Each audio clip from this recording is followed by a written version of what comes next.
இந்த சொசைட்டியில் ஒரு குழந்தை பெண் குழந்தையா பிறந்துச்சுன்னா அன்னைக்கே அந்த குழந்தையோட அப்பா அம்மா சொத்து சேர்த்து வைக்க ஆரம்பிச்சிருவாங்க.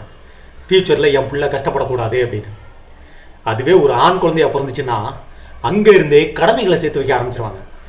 எதிர்காலத்தில் என் பையன் என்னைய பார்த்துக்கிடுவான் அப்படின்னு. ஸ்கூல்லையோ காலேஜ்லேயோ ஒரு பொண்ணு ஃபெயில் ஆகிடுச்சுன்னா என்ன பண்ணுவாங்க? அதிகபட்சமாக கல்யாணம் பண்ணி வைப்பாங்க. அதுவே ஒரு பையன் ஃபெயில் ஆகிட்டான்னா நீ எல்லாம் மாடு மேய்க்க தாண்டா லாய்க்கு அப்படின்னு முத்திரையை குத்திடுவாங்க. இந்த சொசைட்டியில் ஒரு பொண்ணு வேலைக்கு போகிறதே தான் இண்டிபெண்டன்ட் உமன் அப்படின்னு ப்ரூவ் பண்ணுறதுக்கு. ஆனால் ஒரு பையன் வேலைக்கு போனால் தான் அவனை ஆம்பளைன்னே இந்த சொசைட்டி ஏற்றுக்கும். ஒரு பொண்ணு சரக்கு அடித்தா பெண் சுதந்திரம். அதுவே ஒரு பையன் சரக்கு அடித்தா பொறுக்கி பையன்.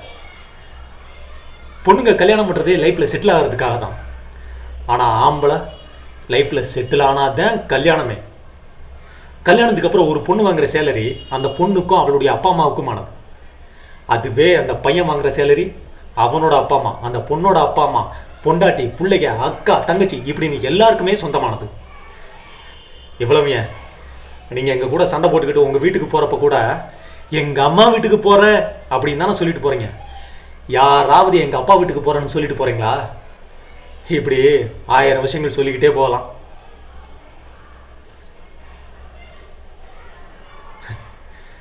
எங்கள் கஷ்டத்தை வெளியே சொன்னால் நீங்கள் சிரிக்க முடியாமல் போயிருமோ அப்படின்ற பயத்தில் தான் நாங்கள் எங்கள் கஷ்டத்தை வெளியே சொல்லிக்கிறதே இல்லை. இப்போ சொல்லு, ஆண்கள் அண்டர் ரேட்டடா இல்லையா?